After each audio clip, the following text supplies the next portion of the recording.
Silakan duduk. Terima kasih. Hai. Baik, ini sebelumnya sudah kenal saya? Belum. Oke, sebelumnya saya perkenalkan diri dulu ya.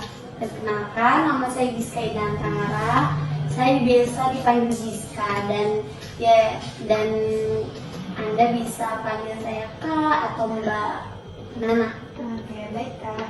Oke, sebelumnya dengan siapa? Saya Yasha.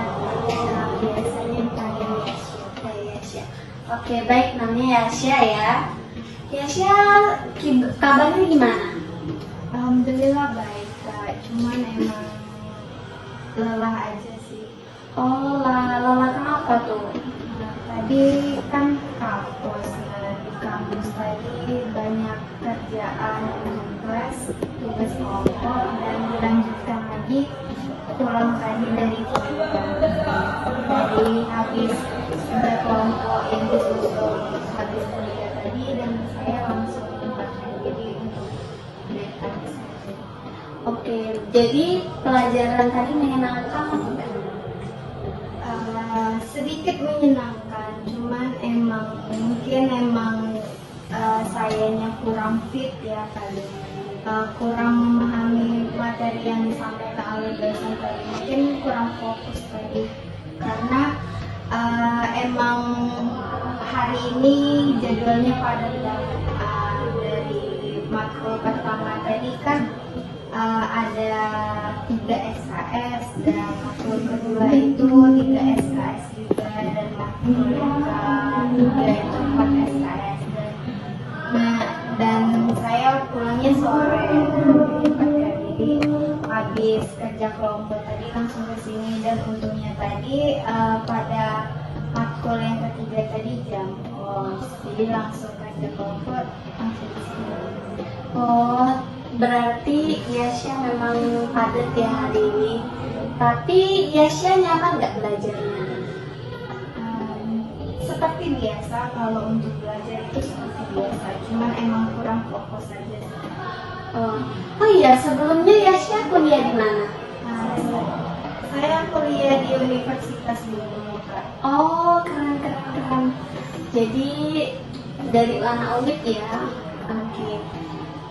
Sebelumnya Yasha pernah melakukan sesi konseling? Belum, Kak. Belum pernah, jadi ini pertama kalinya ya? Oke.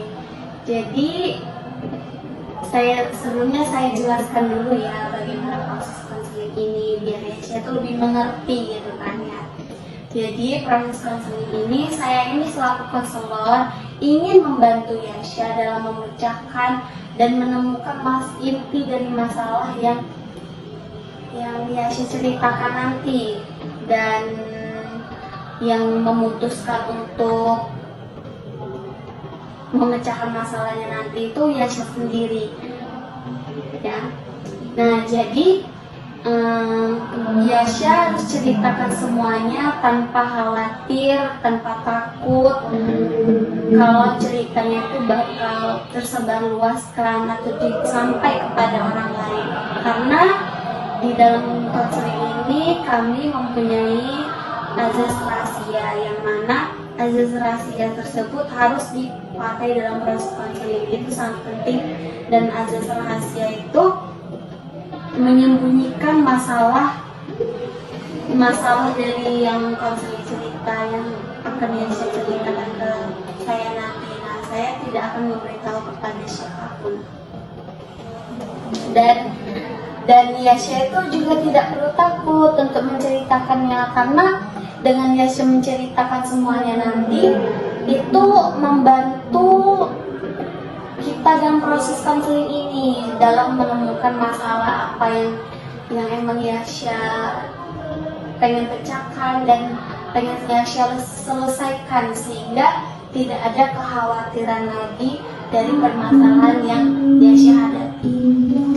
Oke, gimana dari penjelasan ini? Apakah Yasha mengerti? Iya, saya sudah mengerti. Baiklah, sebelum melakukan sesi konseling ini, kita mempunyai estimasi waktu dengan waktu 45 menit. Nah, dalam waktu 45 menit ini, Yasha ceritakan semua apa yang Yasha ceritakan. Jangan ada yang tertutupi seperti pada poin pertama tadi yang telah saya jelaskan. Kita dalam proses konseling ini kita mempunyai azas rahasia, yang mana kita menjaga rahasia-rahasia konseling yang diceritakan. Jadi Yasha tidak perlu takut ya untuk membuka semuanya agar kita dapat memudahkan sesi konseling ini. Gimana perasaan Yasha waktu pertama kali kesini? Pertama kali kesini itu yang pertama dirasakan itu karena emang first time, baru pertama kali untuk mengikuti konseling. Oke, Yasha nggak usah gugup, anggap aja proses konseling ini tuh kayak Yasha tuh cerita sama teman-teman Yasha gitu. Jadi nggak ada yang perlu dikhawatirin gitu. Baik, sekarang saya jelasin dulu ya apa itu proses konseling gimana. Jadi proses konseling ini saya itu sebagai konselor Yasha yang mau membantu Yasha dalam permasalahan Yasha, terus mau buat Yasha tuh paham apa yang terjadi dengan diri Yasha untuk permasalahan yang Yasha alami selama ini. Dan Yasha, saya minta Yasha itu jangan tertutup, pokoknya ceritakan aja apa yang ingin Yasha ceritakan, jangan tertutup, karena itu tuh penting dalam proses konseling ini, biar masalah Yasha itu bisa diselesaikan. Dan yang untuk menyelesaikan masalah itu Yasha sendiri nanti mengambil keputusan, jadi bukan saya. Dan saya bantu Yasha untuk menyelesaikan permasalahan Yasha. Dan jangan khawatir, karena dalam proses konseling ini juga Yasha tidak perlu takut kalau masalah yang Yasha ceritakan itu bakal tersebar luas atau terdengar oleh orang lain. Karena kami mempunyai azas rahasia yang sangat penting di dalam proses konseling ini, karena membantu agar klien kayak Yasha kan ya aman, karena sudah menceritakan semua rahasia-rahasia. Jadi bagaimana Yasha, sudah mengerti? Sudah mengerti. Oke, kalau sudah mengerti, sebelumnya saya jelaskan dulu kontak waktu yang akan kita lakukan pada proses konseling ini. Jadi proses konseling ini kita memiliki waktu sekitar 45 menit. Dan Yasha ceritakan semua apapun yang ingin Yasha ceritakan, hal yang dari terlihat Yasha gitu. Dan jangan ada yang tertutupi pokoknya ya. Oke, bagaimana Yasha? Apa sudah bisa dimulai? jadi sudah bisa apa yang ingin Yasha ceritakan atau yang menjadi hati Yasha? Saya juga bingung sih Kak, mulainya dari mana, mau mulai ceritanya dari mana. Saya juga nggak terlalu mengerti alurnya tuh kayak gimana. Kalau misalnya permasalahan yang saya alami itu udah cukup kompleks juga sih sebenarnya, jadi bingung mulainya dari Yasha, jadi sekarang tuh Yasha bingung gitu kan, mau cerita mulai dari mana. Yasha tenang dulu aja, nggak usah gugup, dan saya yakin Yasha tuh pasti gugup ya kan. Oke, jadi nggak apa-apa, Yasha tuh santai aja, ngobrol aja kayak kita, kayak Yasha tuh ngobrol sama kawan-kawan. Jadi ceritain aja dari mana yang pengen Yasha ceritain, kayak misal apa dari yang kemarin gitu. Tapi sekarang Yasha masih gugup. masih. Oke, jadi sekarang Yasha harus tenang dulu, oke? Coba Yasha diam dulu sebentar. Oke. Ya, lalu coba tarik nafas. Wah. Lalu tarik nafas lagi.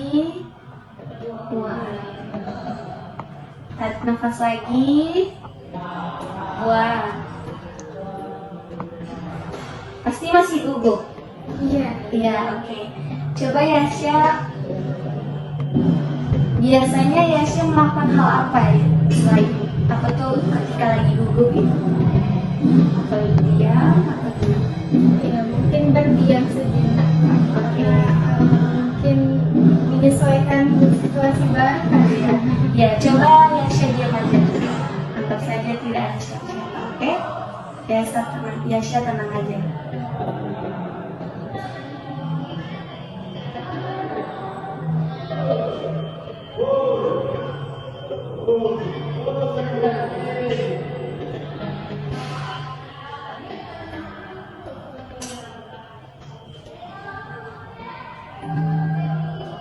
Oke, udah.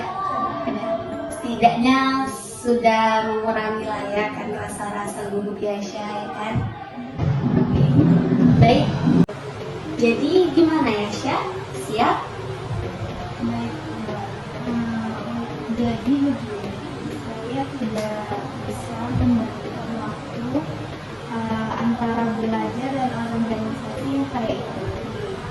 Saya seringkali merasa belum membagikan antara waktu saya dari organisasi dengan tugas kuliah yang saya jalani. Oh, karena jadi apa yang membuat Yasha tuh nggak bisa membagi waktu untuk keduanya gitu? Karena waktu keduanya itu seringkali berdekatan gitu Kak. Seperti kemarin itu saya ada tugas, tapi di saat yang bersamaan saya juga ada rapat untuk kepanitiaan organisasi, dan saya kadang merelakan salah satu untuk antara tugas kuliah dan organisasi yang ingin saya ikuti gitu. Biasanya Yasha tuh lebih merelakan yang mana antara organisasi dengan apa tuh tugas kuliah? Karena untuk seminggu ini saya lebih prioritas ke tugas kuliah. Jadi saya tidak mengikuti rapat, tapi saya merasa tidak enak karena meninggalkan tugas saya yang ada di organisasi tersebut. Dan di mana di rapat itu saya berperan penting dalam organisasi itu. Oh, memangnya Yasha sebagai apa di organisasi itu? Kenapa Yasha sangat berperan penting gitu di sana? Saya sedang menjalani jabatan sebagai CO, yang dimana untuk kegiatan kami dalam waktu dekat ini. Oh, sudah berapa lama biasanya rapat yang diadakan sebelum seminggu ini? Untuk saat ini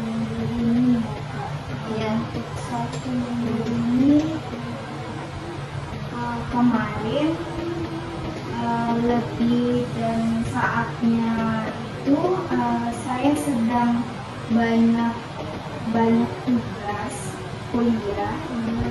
Makanya sampai tidak tahu harus bagaimana untuk keduanya dijalani untuk tugas untuk dalam waktu dekat ini yang saya ada di organisasi itu rapat di hari Kamis dari hari Jumat kemarin. Iya. Berarti dalam 1 minggu itu Yasha tuh full tugas sama full organisasi, ya kan? Ya, jadi dalam waktu 1 minggu itu apa aja sih yang Yasha lakukan gitu, yang Yasha jalanin? Kayak misalkan nggak bisa ngatur waktu nih antara organisasi dengan waktu tugas belajar. Nah, Yasha jalanin itu gimana nih? Jadi selama 1 minggu kemarin itu saya banyak melakukan kegiatan pada organisasi kampus dan pada saat jadwal kuliah beserta tugas-tugasnya itu Kak. Hari Senin saya kuliah kerja kelompok. Pada hari Senin itu saya bekerja kelompok sampai malam. Dan hari Selasa saya melanjutkan tugas individu dari dosen. Pada hari Rabu saya kuliah sampai siang, lalu melanjutkan tugas kelompok kembali. Sekalian saya mengerjakan tugas pada organisasi saya. Lalu hari Kamis waktunya lumayan renggang sih Kak. Karena cuma 1 matkul, tapi setelahnya saya mengerjakan tugas dan organisasi saya. Pada hari Jumatnya saya kuliah dari pagi, lalu pulangnya aku latihan nari sampai menjelang malam. Rapat organisasi dari pagi juga sampai sore. Disertai dengan melanjutkan buat laporan-laporan mengenai tugas saya yang ada di organisasi. Jadi saya untuk seminggu belakangan ini saya merasa padat sekali antara tugas di organisasi dan tugas kuliah yang saya jalani. Oke, jadi Yasha tuh merasa nggak bisa gitu ya membagi waktu keduanya, terus lelah dengan kegiatan yang Yasha lakukan gitu, yang Yasha lakukan sehari-hari gitu kan.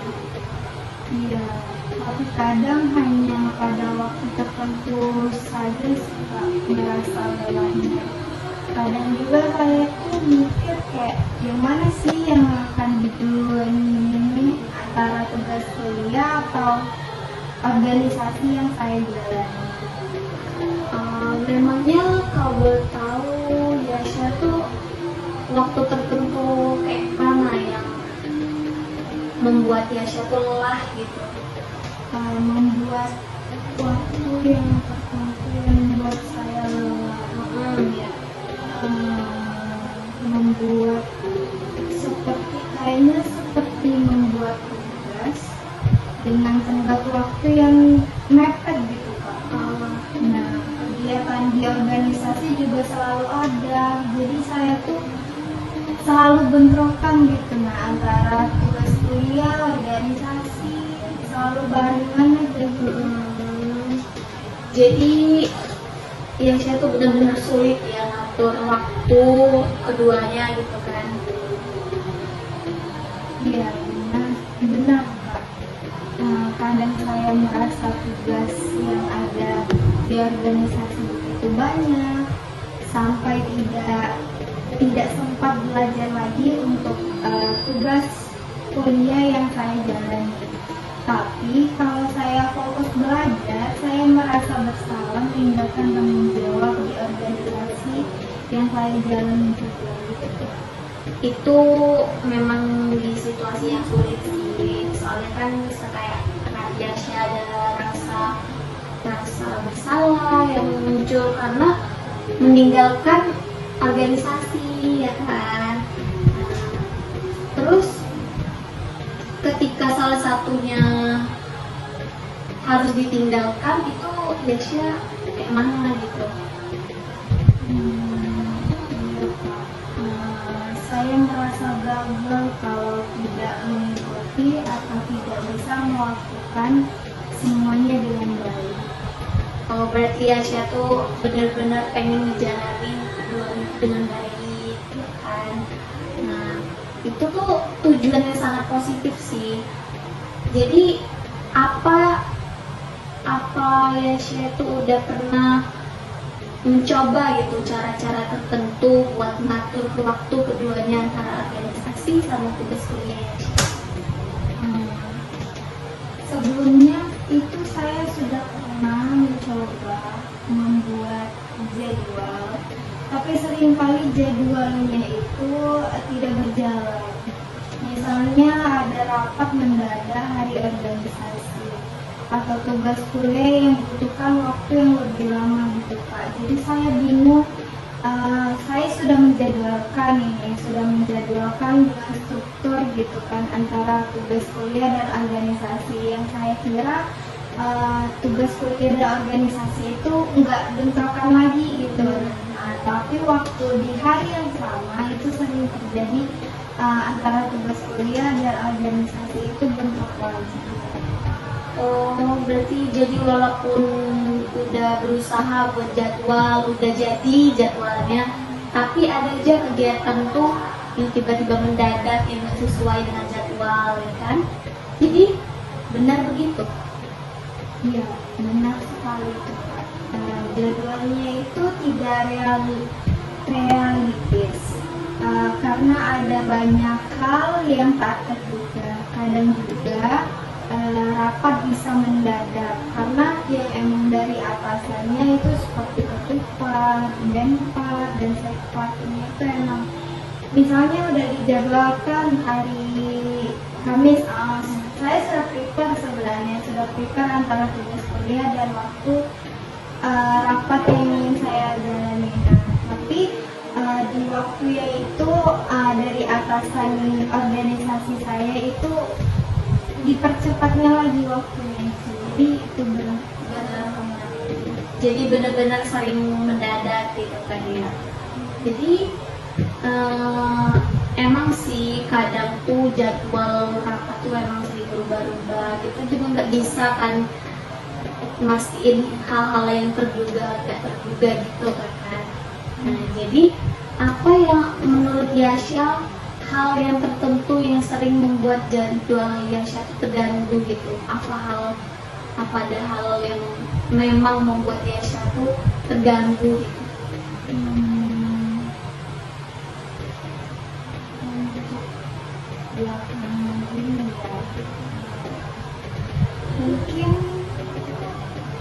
Mungkin saya sering terlalu fokus pada organisasi sih Kak, lebih dominannya. Kalau ada tugas dari Kamis, saya sudah prepare antara tugas kuliah dan waktu rapat yang ingin saya jalani.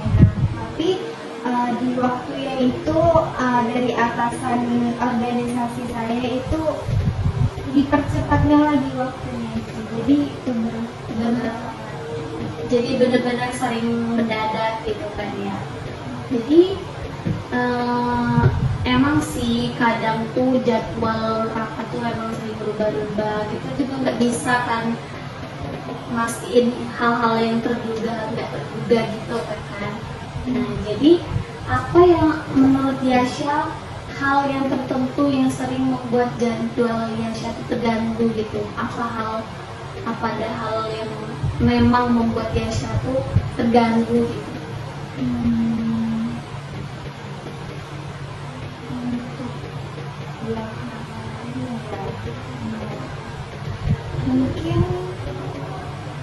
Mungkin saya sering terlalu fokus pada organisasi sih Kak, lebih dominannya. Kalau ada tugas dari dosen pun atau dari organisasi, saya langsung mendahulukan itu, dan belajar pun seringkali tertunda. Jadi ya saya tuh sering memprioritaskan organisasi daripada tugas kuliah ya kan. Itu Yasha sering membuat jadwal belajar tuh terganggu gitu ya. Iya, benar. Jadi apa keputusan apa itu, kadang misalkan organisasi ya sia-sia kan lebih mementingkan organisasi pada tugas belajar kan. Nah, apa itu tuh keputusan yang tepat buat yang sia-sia? Terus itu tuh keputusan yang disengaja atau itu tuh karena kebiasaan sia aja nih tiba-tiba beda lagi organisasi gitu.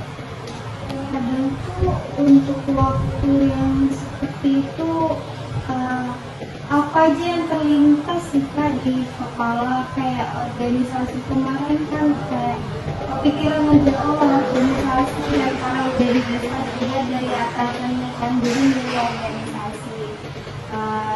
Kayaknya seperti karena kebiasaan Kak, saya merasa lebih nyaman di organisasi, jadi saya lebih berfokus pada organisasi tersebut. Dan karena itu saya juga sering melakukannya dengan terlalu berlebihan dan juga menjadi badan saya tidak fit dan saya kelelahan untuk kedua ini. Oh, oke. Saya paham sih apa yang ya alami saat ini kan.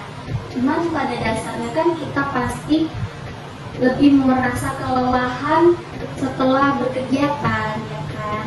Nah, apalagi setelah banyaknya tugas dan dengan waktu yang sedikit gitu kan.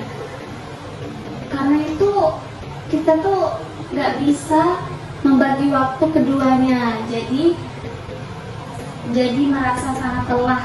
Jadi beban antara kuliah sama organisasi itu benar-benar ngebuat Yasha tuh berat saat ini. Oke, jadi saya paham sih apa yang Yasha alami pada saat ini. Nah, pada dasarnya tuh kita tuh pasti merasa kelelahan ketika sudah berkegiatan. Apalagi Yasha tuh sedang banyak-banyaknya tugas, apalagi tugasnya mepet terus dengan waktu organisasi, terus di organisasi juga banyak tugas, apalagi Yasha kan menjadi peran penting di organisasi itu kan. Nah, karena itu Yasha tuh nggak bisa bagi waktu antara keduanya. Oke, jadi beban antara kuliah dan organisasi yang memang sangat menantang. Lalu dari kedua hal tersebut, menurut Yasha, hal mana yang paling berat antara organisasi sama tugas kuliah gitu? Apakah lebih pada kuliah atau lebih ke organisasi?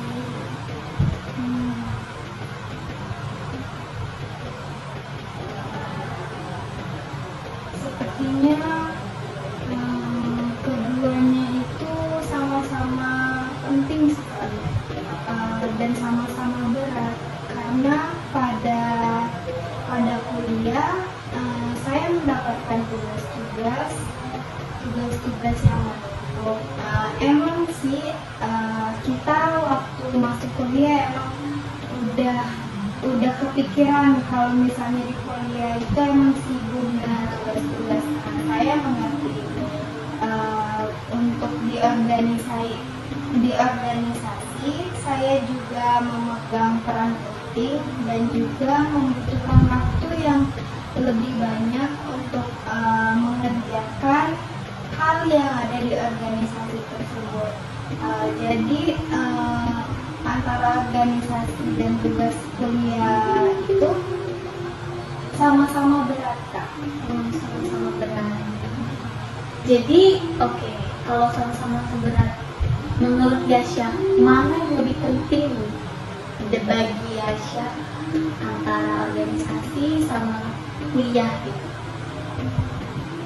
Sebenarnya yang penting itu emang kuliah sih. Kuliah itu emang prioritas, tapi saya juga merasa tanggung jawab pada organisasi yang saya dan posisi yang saya embangi, saya mendapatkan tugas yang harus saya selesaikan dan saya jalankan. Oke, saya mengerti. Bagus sih sebenarnya perasaan tanggung jawab itu ada kan.